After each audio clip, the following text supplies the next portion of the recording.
Olá, seja muito bem-vindo à nossa leitura. Nós estamos estudando o livro de Miqueias. Bora lá? A Ti, Senhor, nós rendemos graças, porque o Senhor é bom. O seu amor é maravilhoso. O Senhor é incrível. Nós somos gratos, Pai, pela sua graça derramada sobre nossas vidas todos os dias. Obrigado, Senhor, pela misericórdia. Obrigado, Senhor, por tudo que tem feito pelas nossas vidas. Louvado, exaltado, engrandecido seja o teu nome. Deus poderoso, Criador dos céus e da terra, aquele que foi, que é e que há de vir, nós te exaltamos, nós te glorificamos, nós te adoramos, porque o Senhor é o único digno de toda glória e de todo louvor. Obrigado por tão grande amor. Obrigado, Jesus, porque saiu do seu trono de glória, se fez homem, morreu numa cruz, carregou todos os nossos pecados por amor a nós, por amor a esta terra. Louvado e exaltado seja teu nome. Obrigado, Jesus, porque podia escolher não fazer, podia escolher não morrer, mas foi fiel até o fim. Permaneceu obediente ao Pai até o fim. Sacrifício real por meros pecadores que somos nós. Obrigado, Jesus. Obrigado porque a sua ressurreição nos dá vida eterna. Obrigado porque cremos em nosso coração viver uma eternidade contigo, livres de toda dor, livres de todo pecado, livres de toda perseguição. Louvado, exaltado e engrandecido seja teu nome, Pai. Venha, venha com o teu reino e que seja feita a sua vontade, aqui na terra como ela é no céu. Obrigado, Senhor, pelo pão nosso de cada dia, não só o pão físico, mas este pão espiritual, onde podemos alimentar a nossa alma com o teu Espírito e nos aproximarmos todos os dias cada vez mais da tua presença. Obrigado, Senhor, por este maná que vem direto da tua presença. Louvado e exaltado seja teu nome. Obrigado por essa oportunidade de parar um tempo para ler e estudar a tua palavra.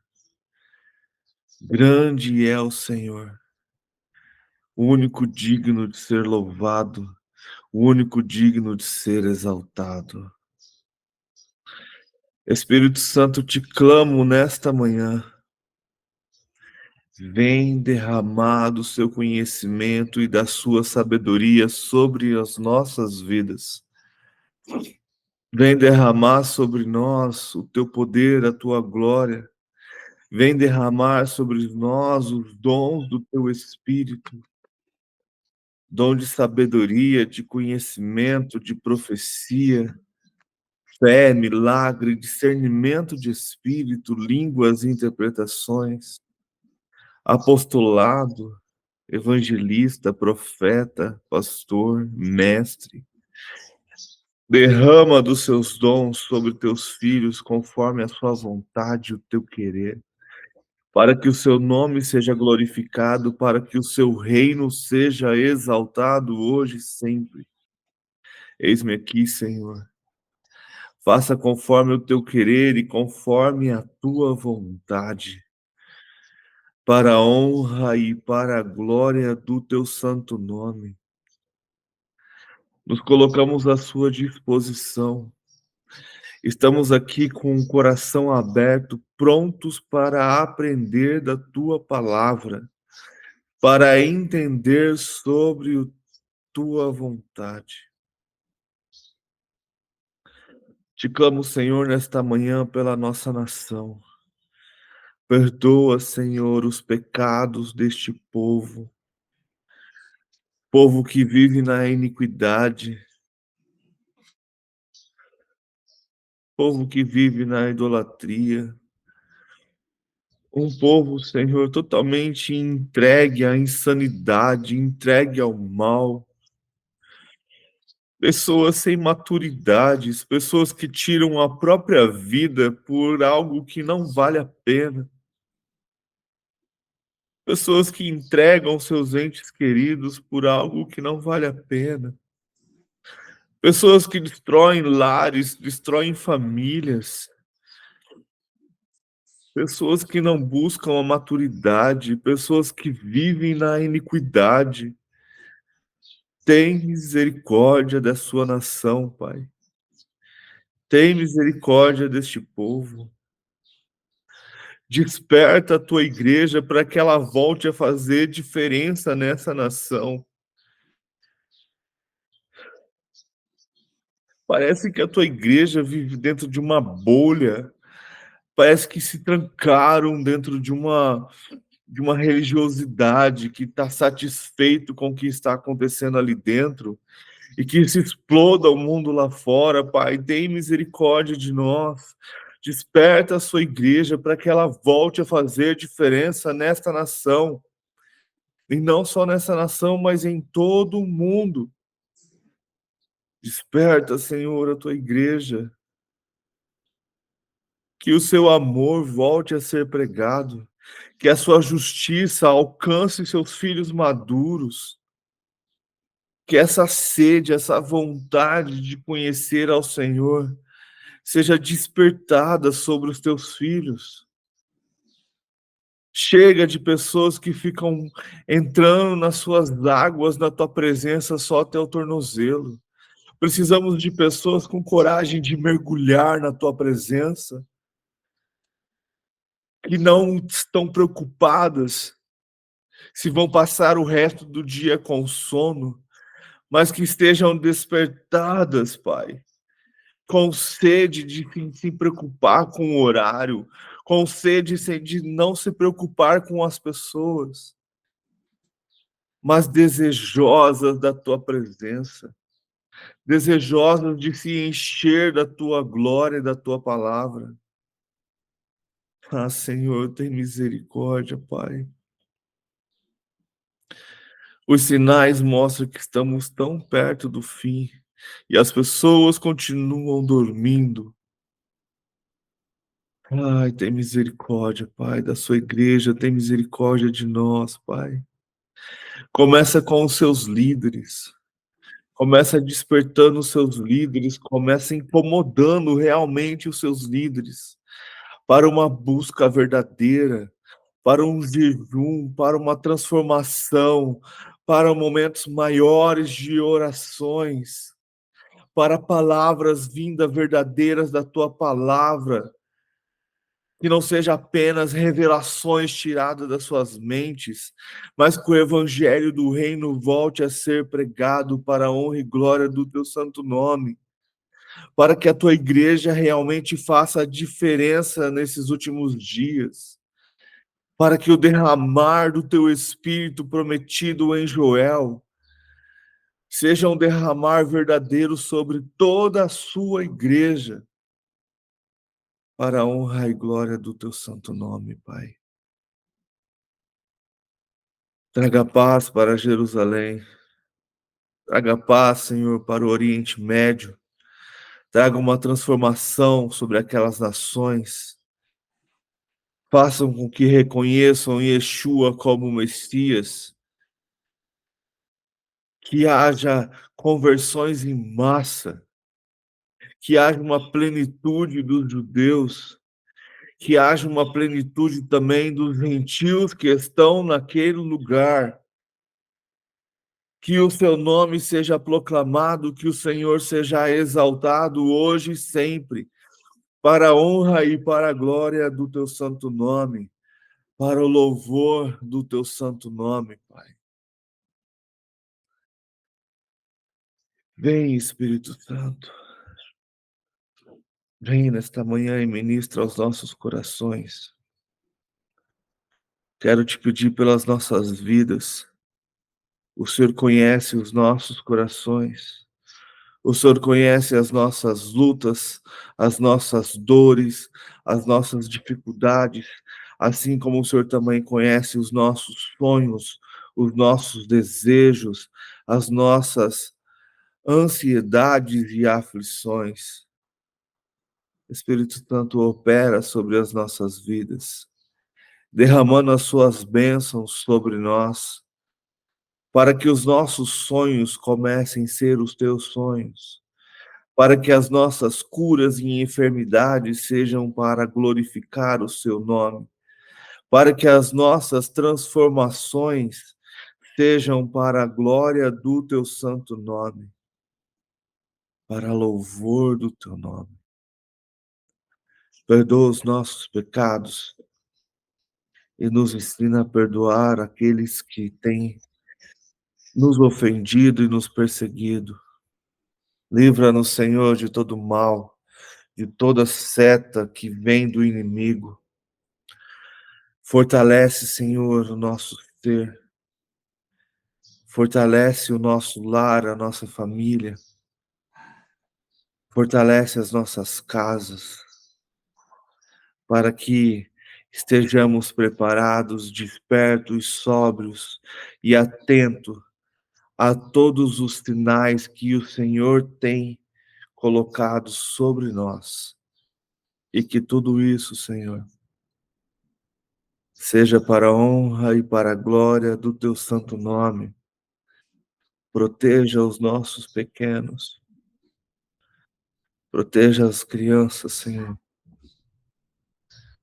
Proteja, Senhor, as famílias, os lares, os idosos. Guarda quem o Senhor tem que guardar. Tira quem o Senhor tem que tirar. E prepara, Senhor, quem tiver que estar preparado. E que tudo isso, Senhor, seja para a glória do teu nome, para o louvor do teu nome, em nome de Jesus. Amém.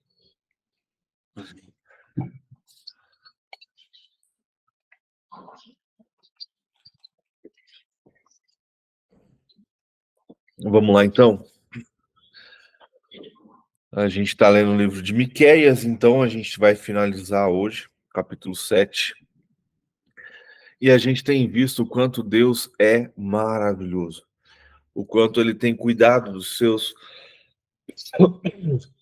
ao ponto de estar sempre avisando, mesmo antes que a sua mão seja colocada e a ira do Senhor seja derramada sobre o povo.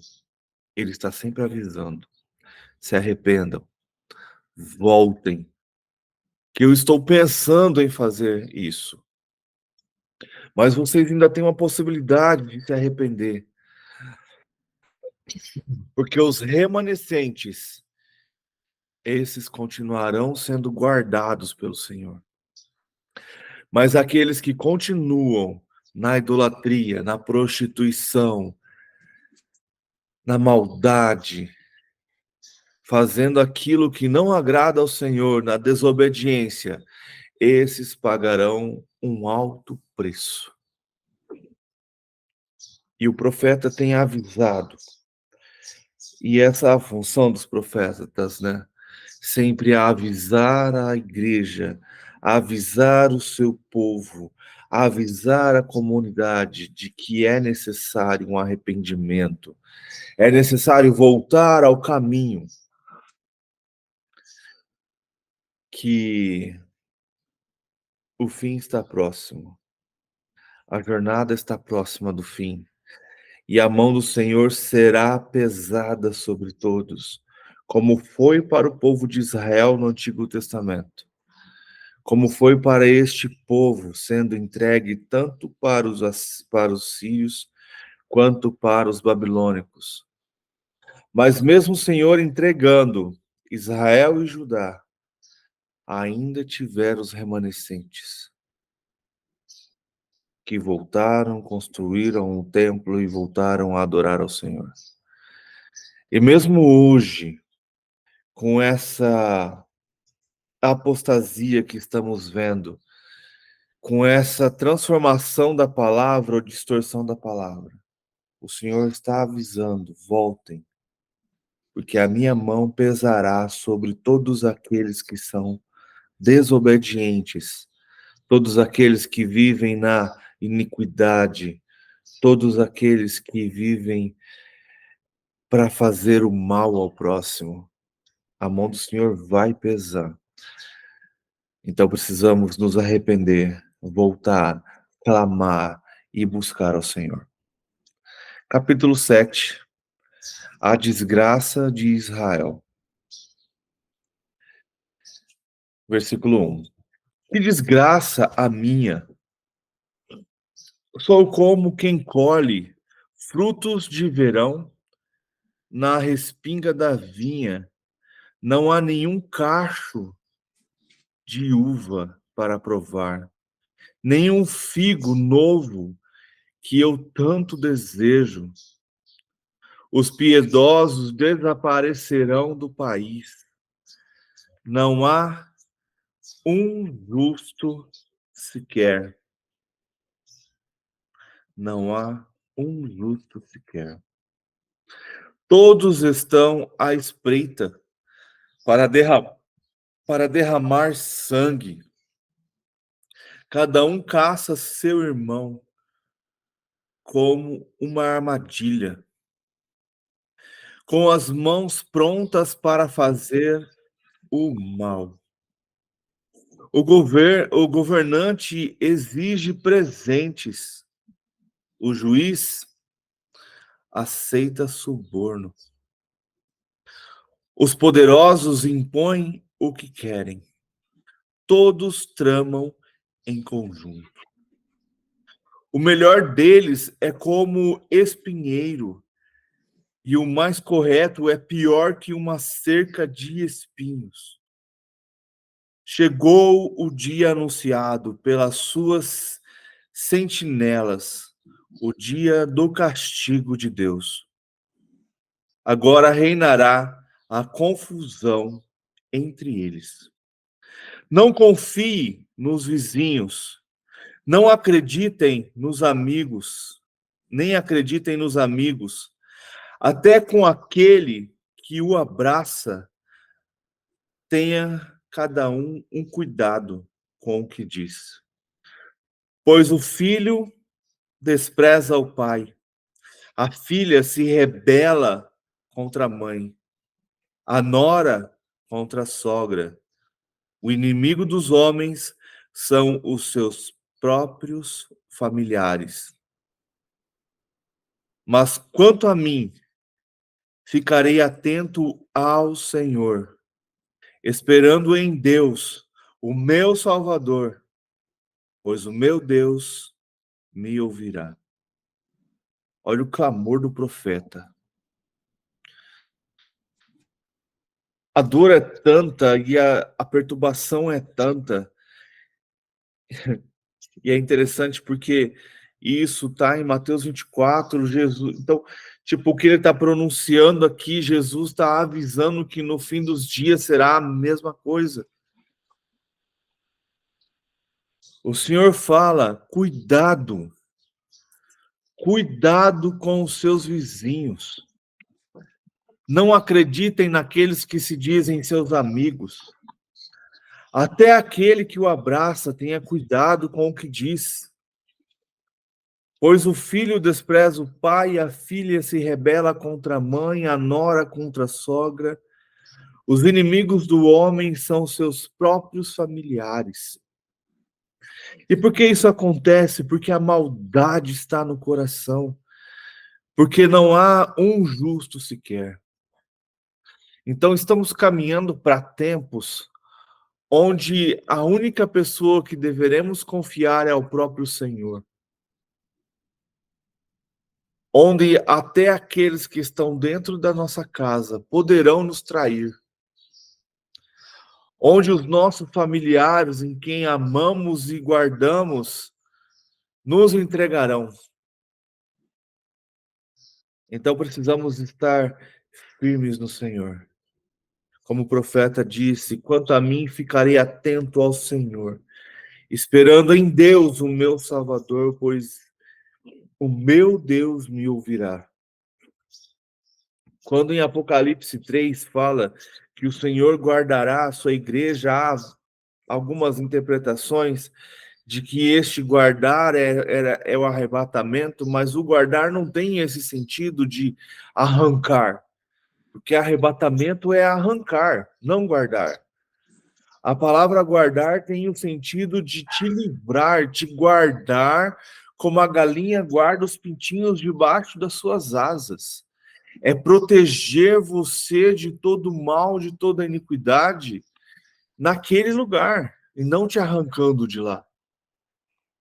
O povo o povo de Hebreu guardado, foi guardado do povo do Egito, da ira do Senhor, enquanto os egípcios estavam recebendo todas as pragas. Isso é ser guardado. Eles não foram arrancados de lá e o Senhor derramou a sua ira sobre aquele povo, e aí então o Senhor colocou-os de volta na terra prometida. Não. O Senhor guardou o povo hebreu da ira, e aí então sim tirou-os de lá. Bom dia, Catiane. Então, Bom dia, pessoal. então o Senhor guarda o seu povo. Eu acredito que nos últimos dias o Senhor, é esse o sentido de guardar o seu povo. É esse o sentido, mesmo que a mão do Senhor pesando sobre a humanidade, sobre aqueles que estão na iniquidade, o Senhor permanece guardando o seu povo. Catiane, nós estamos lendo o livro de Miqueias e a gente está lendo o capítulo 7. Então haverá dias em que as pessoas vão planejar o mal. Lembra que a gente leu alguns capítulos atrás que as pessoas vão dormir planejando o mal e no dia seguinte vão cumprir o que elas dormiram planejando? É esse tipo de maldade que o Senhor vai castigar. Quando a gente estuda um pouco mais, a gente vê, acho que, se não me engano, é Apocalipse também, que Deus fala para que Jesus aguarde, porque o Senhor ia colocar os seus inimigos como estrados para o seu pé. Então Deus iria derrotar, ia ferir todos os inimigos e entregá-los a Jesus. Então a mão do Senhor, ela vai pesar. Assim como ela pesou ali para o povo de Israel. Lembra que a Bíblia fala muito sobre sombras? Que seria uma sombra? A sombra é algo que você vê, mas ela não tem definição, ela não tem cor, ela tem uma cor só, ela não tem pele, ela não tem toque, você não consegue tocar.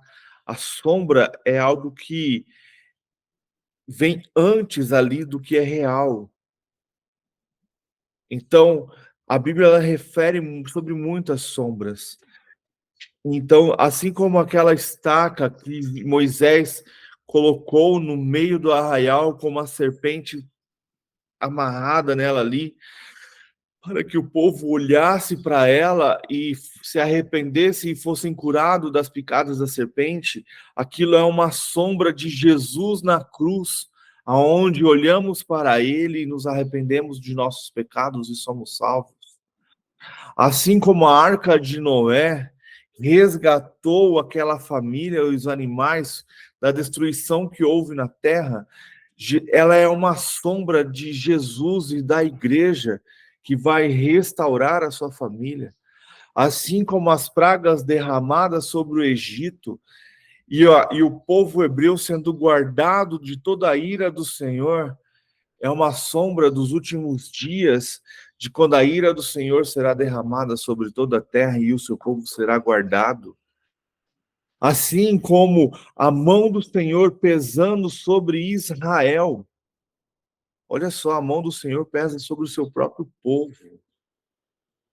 Mas o Senhor guarda e livra aqueles que o obedecem, aqueles que são firmes e permanecem nele.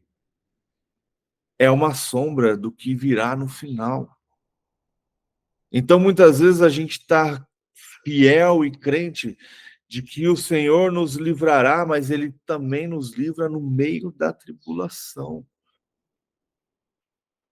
E a palavra ela está o tempo todo nos avisando. O profeta está avisando aqui, séculos antes. Aí vem Jesus e dá o mesmo aviso.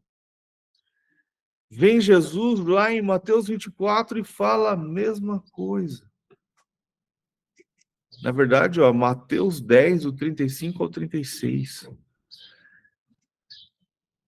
Ele vem e fala, pois o filho despreza o pai, cuidado com os seus amigos, cuidado com os seus vizinhos.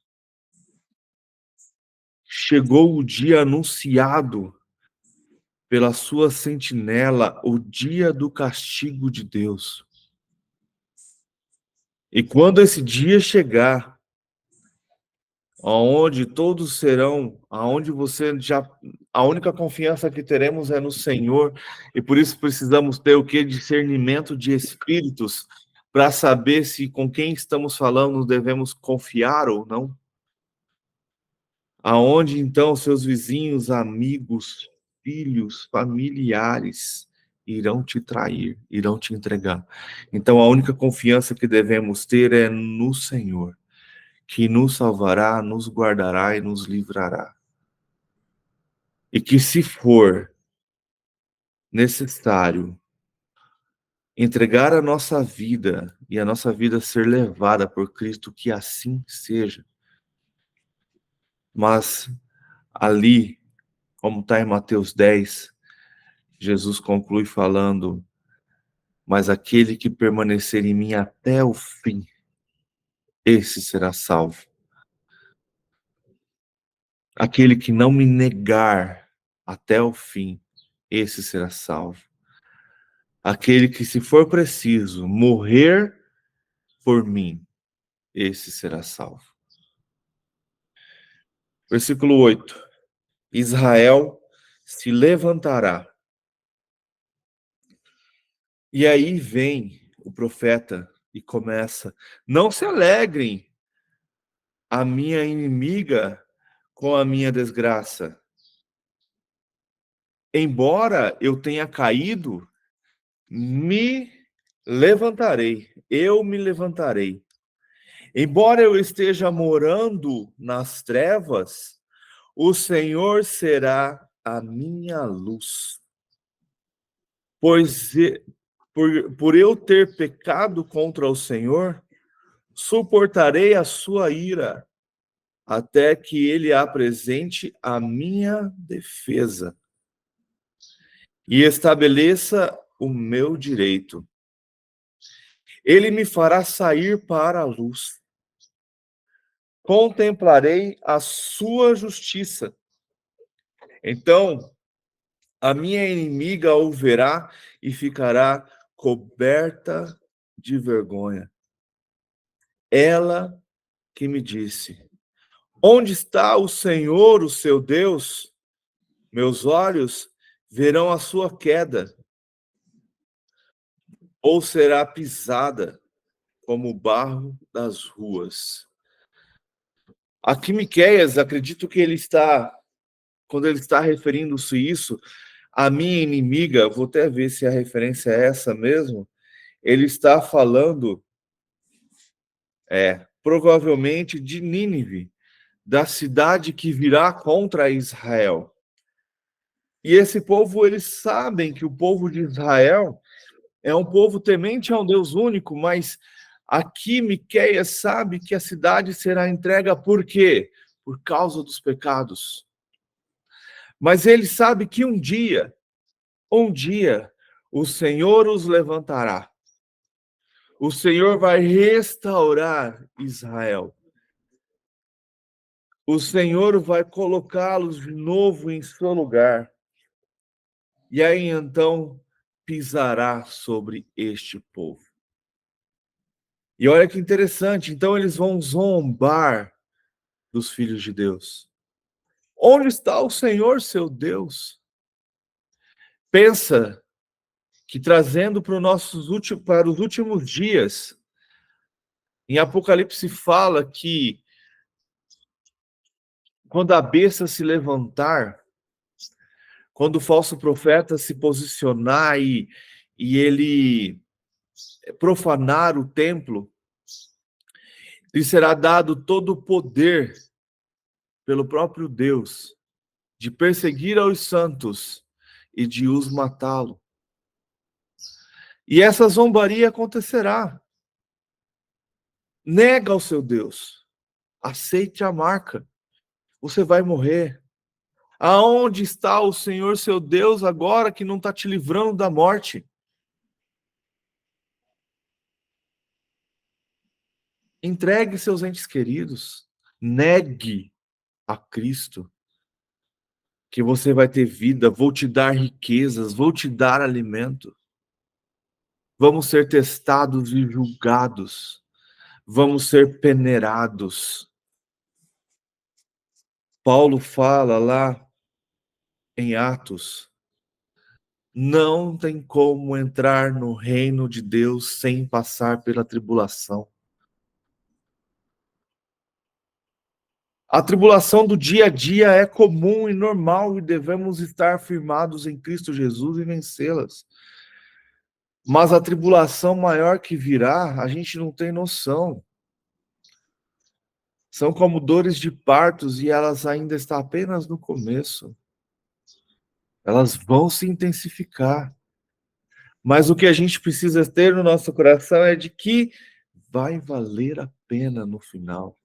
Assim como o parto, as dores vão aumentando e as contrações vão aumentando e a mulher chega ao ponto de desejar a morte. Mas quando o filho nasce, é como se nada mais tivesse acontecido. E só o amor por aquela criança acontece. Mas antes disso, é muita dor, é sangue derramado, é sofrimento, é suor, é lágrima, é desejo de morte, é arrependimento. Isso é a grande tribulação. Mas precisamos entender que quando Cristo romper os céus e nos arrebatar e nos levar ao seu encontro nas nuvens, nos dar seu corpo glorificado, toda dor, toda lágrima, tudo que passamos não existirá mais. Será maravilhoso. Então vai valer a pena. Assim como a mãe sofre tudo isso e ao pegar seu filho no colo já não lembra mais de nada, assim acredito que será a volta do Messias. Versículo 11. O dia da reconstrução dos seus muros chegará. O dia em que se aplicarão as suas fronteiras virá. Naquele dia, virá a você gente desde a Síria até o Egito, e desde o Egito até o Eufrates, de mar a mar, e de montanha a montanha. Mas a terra será desolada por causa de seus habitantes, em consequência das suas ações. Então, o dia chegará, haverá uma reconstrução do muro. Lembra que quando, se eu não me engano, Esdras e Neemias, eles vão para Jerusalém e começa a reconstrução do muro, os sírios vão para o rei persa, né, que é o rei sírio, e fala para não construir, e ali eles param a construção, e aí depois Deus manda o profeta, se eu não me engano, agora não vou lembrar o profeta, mas manda eles continuarem, e aí eles vão lá no rei e mostram um decreto, e o rei permite continuar a construção dos muros de Jerusalém e do templo, mas mesmo assim, olha que louco isso, cara. Seus muros chegará, o dia se aplicarão, e as suas fronteiras virá.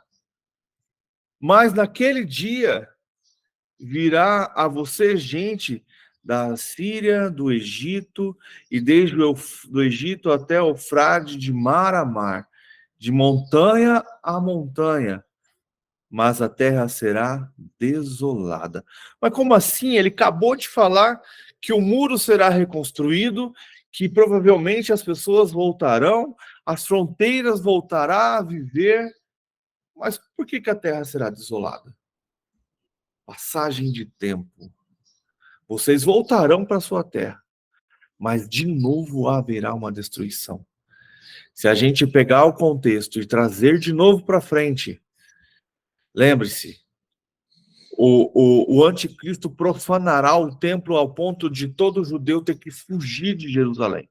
Ou ele foge, ou ele morre. E eu acredito que ali a igreja terá uma grande função, que é acolher esse povo, porque ela também vai estar sendo perseguida.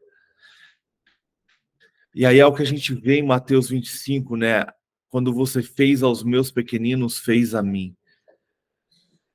E ali haverá uma grande devastação. E aí a gente vai ver todo o povo árabe, Egito, a Síria, do mar ao Eufrates, dominando toda aquela região. Lembra da batalha do Amargedon, de Gog e Magog? Será ali, e a terra será desolada por causa de seus habitantes, em consequência das suas ações. Então, o profeta, além de ele estar avisando algo que aconteceu no seu período, na verdade vai acontecer, né? Ele também está avisando de algo que ainda vai acontecer na nossa frente. Versículo 14. Súplica por misericórdia. Pastoreia o teu povo com o teu cajado, o rebanho da tua herança, que vive à parte numa floresta, em férteis pastagens. Deixe-o pastar em Baçã e em Gileade, como antigamente. Deixem-o pastar em Baçã e em Gileade, como antigamente. Como nos dias em que você saiu do Egito, ali mostrarei as minhas maravilhas. Então veja só, ele começa a suplicar para que o Senhor pastoreie o seu povo. E ele deixa claro que há um rebanho da herança do Senhor que vive separado numa floresta, em férteis pastagens. Então cuida daqueles que não se entregaram à iniquidade. Esteja pastor sobre eles, para que eles um dia voltem a ter a herança que o Senhor prometeu a eles. Habite entre eles como um pastor que com seu cajado sempre está colocando eles de volta ao caminho. Cuide deles, ao ponto de deixá-los um dia voltar a pastar na terra que o Senhor prometeu a eles. Assim como nos dias em que este povo saiu do Egito, ali mostrarei as minhas maravilhas. Eu creio que no fim dos dias, assim como o povo viu o maná do Senhor caindo do céu para cuidar deles e alimentá-los, eu acredito que o Senhor derramará provisão sobre seus filhos. Isso é guardá-los. Versículo 16. As nações verão isso e se envergonharão, despojadas de todo o teu poder. Porão a mão sobre a boca e tamparão os ouvidos. Lembra que quando a gente lê em Mateus 24, que quando o Senhor rompe o céu com todo o seu poder, o povo treme de medo e se esconde. Há terror e pavor nas pessoas que ficaram.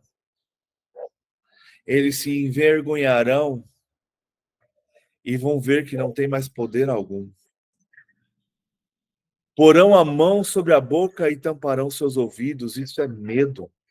Versículo 17. Lamentarão o pó como a serpente, como os animais que se rastejam no chão. Perdão. Lamberão o pó como a serpente, como os animais que rastejam no chão. Sairão tremendo das suas fortalezas, com temor se voltarão para o Senhor, o nosso Deus, e terão medo de ti. Quem é comparável a ti, ó Deus, que perdoa os pecados e esquece as transgressões do remanescente da sua herança? Tu que não permaneces irado para sempre, mas tem prazer em mostrar amor. De novo, terás compaixão de nós, pisarás as nossas maldades e atirarás todos os nossos pecados nas profundezas do mar. Mostrarás fidelidade a Jacó e bondade a Abraão, conforme prometestes sob juramento aos nossos antepassados na antiguidade. Cara, isso me faz ver alguma coisa assim que é bem interessante. Acreditamos que Jesus veio e trouxe uma nova aliança, um novo pacto, mas não significa que o passado se apagou. Porque senão a gente teria um Deus de duas palavras. Se você tem um Deus de duas palavras, o que impede ele de ter a terceira, a quarta, a quinta? E no final de tudo isso, a gente está vivendo uma mentira. Então, se a gente crê num Deus único, fiel, que promete e cumpre, um Deus que guarda os seus, então o Senhor fez uma promessa a Abraão e a Jacó. Fez um pacto, uma aliança com aquele povo. E a gente agora, cristãos da igreja, quer pegar esse pacto e destruí-lo. Simplesmente porque, não, mas os judeus negaram a Cristo. Cara, eu entendo quando Paulo fala que é necessário aceitar a Cristo para haver a conversão. Creio nisso verdadeiramente. Mas eu não consigo ver Deus abandonando o seu povo, a qual ele fez uma promessa antigamente. Eu consigo ver esse povo não reinando com Cristo em seu reinado, mas não consigo ver todos eles jogados no fogo do inferno, como muita religião vai pregar. Esse antissemitismo, esse desejo de que o judeu pague pela morte de Cristo, esse desejo de que o judeu morra, esse desejo de que agora somos o Israel de Cristo e que o judeu não merece mais, cara, isso não é bíblico. Isso é pegar todas as escrituras e jogar no lixo e começar a viver as suas próprias regras.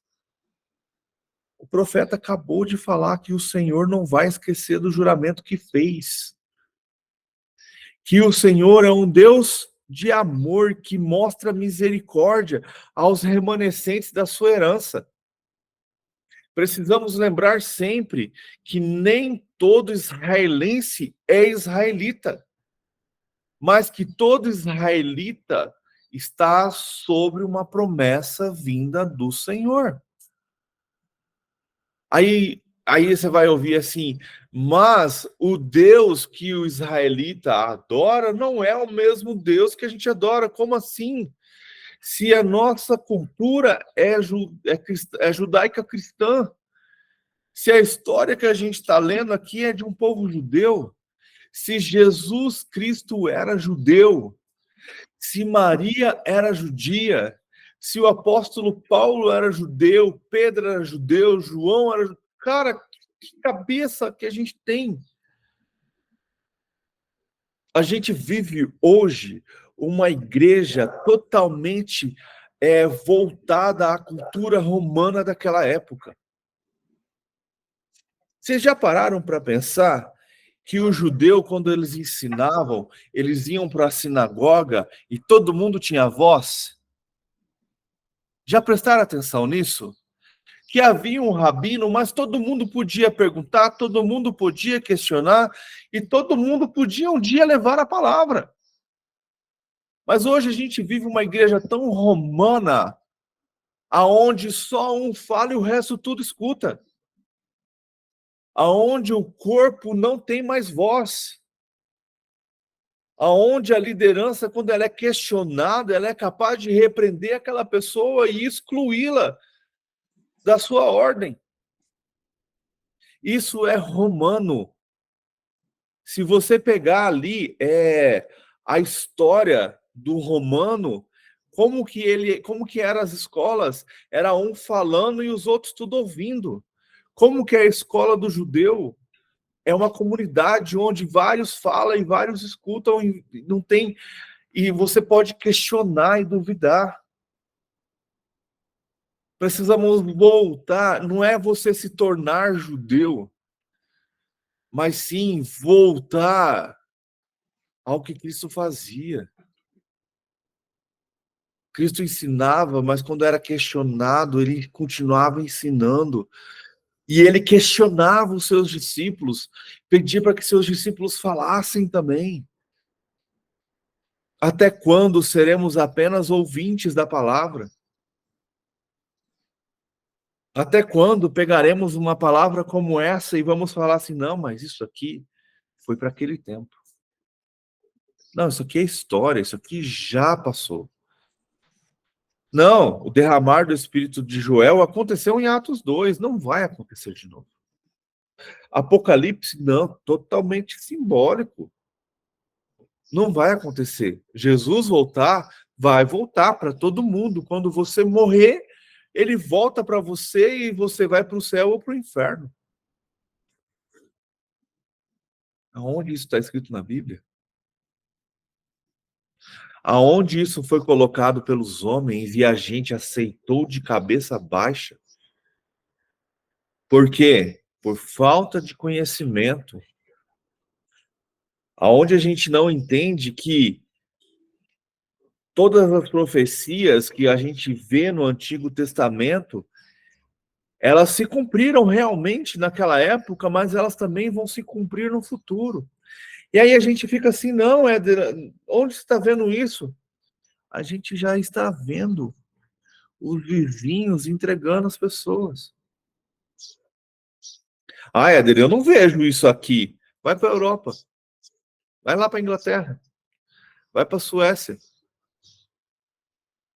Vai para o continente velho para você ver o que está acontecendo lá. Tem vídeo de uma mulher parada na frente de uma clínica de aborto sendo presa. Ela simplesmente estava parada em pé na frente da clínica. Ela não estava com um cartaz. Ela não estava com a mão estendida. Ela estava simplesmente parada de frente para a clínica. Ligaram para a polícia. A polícia abordou ela e perguntou o que ela estava fazendo. Ela: estou parada aqui. Mas você está orando? Ela: estou orando. Prenderam ela. Ali no Canadá isso já está acontecendo também. Nós temos uma liberdade que a gente não sabe aproveitar, mas ela também vai ser podada. E quando essa liberdade for podada, qual vai ser a nossa atitude? Vamos fugir e nos esconder? Ou vamos permanecer corajosos e pedindo para que o Espírito Santo nos encha de coragem, como os apóstolos faziam na época de Atos? Cara, Paulo entrou em Damasco, pregou, as pessoas gostaram, os judeus vieram e influenciaram aquelas pessoas, apedrejaram Paulo ao ponto de ser dado como morto, arrastaram Paulo para fora da cidade e jogaram seu corpo para fora da cidade. Acredita-se que ali aconteceu duas coisas assim incríveis, que tanto Paulo foi ao terceiro céu neste momento, como também os discípulos que estavam ali viram Paulo e oraram para que ele ressuscitasse, e ele volta. O que Paulo fez quando ele acorda? Ele vai embora? Não, ele volta para dentro de Damasco. Quantas vezes as pessoas falam algo que não nos agrada, a gente já fica todo magoadinho e nunca mais volta para uma igreja? Quantas vezes, quando somos exortados e cutucados no nosso pecado, a gente fala: ai, aqui é muito bravo, eu vou para outro lugar. Vou para a igreja do Todes. Todos podem fazer o que quiser aqui. Quantas vezes, ao sermos corrigidos, achamos ruim? Afinal de contas, quem é você para me corrigir? Precisamos voltar os nossos olhos para o Senhor. E precisamos voltar os nossos olhos para a palavra e entender o que é uma história que aconteceu e uma sombra do que vai acontecer. E lembre-se, a realidade é muito maior do que uma sombra. Assim como o Antíoco Epifânio é uma sombra do anticristo, o anticristo será muito pior que o Antíoco Epifânio foi. Mas assim como a Arca de Noé salvou aquela família, a Igreja de Cristo e o próprio Cristo salvará todos que entrarem e estiverem nele e com ele. Assim como Atos 2 foi uma sombra do derramar do Espírito Santo de Joel, eu acredito que nos últimos dias esse derramar do Espírito Santo de Joel será tão grande sobre todas as nações que veremos milagres que nunca vimos. Mas também veremos manifestação de poder vindo do falso profeta e do falso Cristo. Então precisamos estar sempre ao quê? Atentos à palavra do Senhor e clamando todos os dias para que não haja engano, para que não sejamos enganados pelas coisas que virão. E que sim, assim como Miqueias falou, ficarei atento ao Senhor, esperando em Deus, o meu Salvador, pois o meu Deus me ouvirá. Lembre-se disso.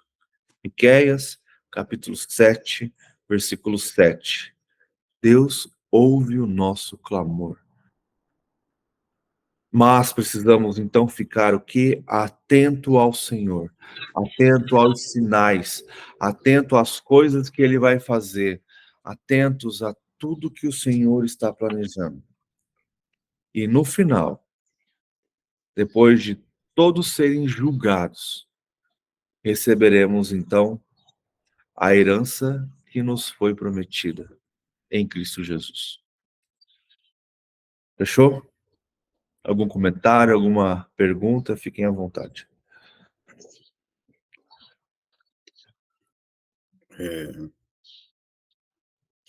Esse versículo 5, né? Que também é falado em Mateus 10:35, em Lucas 12 também, Lucas 12:53, sobre a divisão, né? Isso é algo que a gente tem que orar muito, né? Pela nossa família, pelos nossos, porque isso é algo que no dia do castigo, né? No dia que virá, isso vai acabar. É o que fala a palavra, né? É a divisão, vamos dizer assim. E quem não estiver firmado vai acabar caindo junto, vamos dizer assim. Porque muitas vezes, e não é fácil isso, mas muitas vezes as pessoas vão dar ouvido ou vão para não querer se indispor ou vai querer ficar com o familiar, né? Vai querer ficar, não vai querer ir contra, vamos dizer assim. E aí vai cair junto, né? Porque não estava firmado, na verdade. E Deus está aqui através dessas passagens, que não é uma vez só na Bíblia, não. Em vários, tá registrado, né? Olha, cuidado, porque para salvar a sua própria pele, você terá familiares que irão contra você. É pesado isso, né? Sim. E a gente tem que ter essa consciência e orar pelos nossos, para que eles também estejam firmados, né? Buscar isso daí, ensinar o quanto antes os caminhos do Senhor, né? É. E o que ele fala aqui em Mateus 10, depois ele falar sobre essas coisas, né? No versículo 37, cara, ele fala: quem ama seu pai e a sua mãe mais do que a mim não é digno de mim. Quem ama seu filho e a sua filha mais do que a mim não é digno de mim. E quem não toma a sua cruz e não me segue não é digno de mim. Quem acha a sua vida a perderá. E quem perde a sua vida por minha causa a encontrará. Quem recebe você, quem recebe vocês, recebe a mim. Quem recebe e quem me recebe, recebe aquele que me enviou. Quem recebe um profeta, porque ele é profeta, receberá a recompensa de profeta. E quem recebe um justo, porque ele é justo, receberá a recompensa de justo. E se alguém der mesmo, que seja apenas um copo de água fria a um desses pequeninos, porque ele é meu discípulo, eu lhe asseguro que não perderá a sua recompensa. Então, para ser digno do Senhor, ele precisa estar sobre todas as coisas. Cara, a gente não pensa, mas os nossos filhos são heranças do Senhor, mas são do Senhor. Ele nos dá o privilégio para criá-los, amá-los, cuidá-los, educá-los, para que eles cresçam e sejam filhos do Senhor. Mas são do Senhor. O Senhor nos deu. Quando a gente tem essa consciência e entregamos os nossos filhos ao Senhor, Cara, é do Senhor. Faça como o Senhor quiser. Eu, como pai, eu vou doutrinar, eu vou ensinar, eu vou mostrar os passos, vou mostrar o caminho, vou fazer o possível e o impossível que o Senhor me dá para fazer, mas é do Senhor. Se chegar no dia de ter que escolher, é do Senhor. Uma coisa que a gente precisa ter em mente e em nossos corações: a morte não é o fim. Se você crê em Cristo Jesus, crê na vida eterna, crê no Senhor de todo o seu coração, a morte é apenas uma passagem para a eternidade. Quando a gente aprende a parar de ter medo da morte e entender que ela acaba muitas vezes sendo uma recompensa e não uma desgraça, a gente começa a ver a vida com outros olhos. Lógico que você não vai sair igual um louco agora também querendo morrer, porque também não é isso que o Senhor prega. Mas não devemos amar a nós mesmos a mais que a Cristo. Foi o que ele falou ali em Mateus. Se você amar a si próprio mais do que a mim, você não é digno de mim. Então precisamos amar a Cristo mais do que a si próprio, mais do que o seu próprio corpo. Lembra-se, quando um soldado vai para a guerra pelo seu rei, ele está dando a vida pelo seu rei. Se ele morre no campo de batalha, ele está morrendo pelo seu rei, pela sua família e pelo seu reino. Então precisamos pensar que se estamos num campo de batalha e formos abatidos, estamos sendo abatidos pelo nosso rei. Mas não podemos ser como Saul, covarde ao ponto de tirar a própria vida no campo de batalha. Precisamos continuar lutando, lutando, lutando até o fim. E feliz é aquele que permanecer vivo até o fim. Fechou? Então a gente terminou o livro de Miqueias. Hoje é quinta-feira, amanhã é sexta. Estou pensando se a gente volta amanhã ou não, se a gente pensa em algum tema mais básico. E eu estou pensando em começar o ano lendo Gênesis.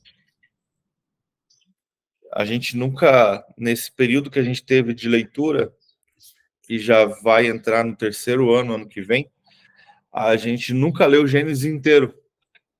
Como a gente lia corrido, né? Era uma leitura corrida de semana ali, acabava que Gênesis é muito grande. E a gente nunca parou para estudar Gênesis de verdade. E eu estou pensando no dia 2 começar a estudar Gênesis. Aí a gente vai gastar um bom tempo, né? Porque Gênesis é bem pequenininho. E bem cheio de detalhes, né, cara? É maravilhoso. Você tem que pegar um livro grande amanhã, ler Obadias. Dá para ler amanhã só. Obadias é pequenininho. Ai, dá uma horinha de leitura e acabou. É minúsculo. Ai. Mas vamos estar orando então, para a gente estar encerrando.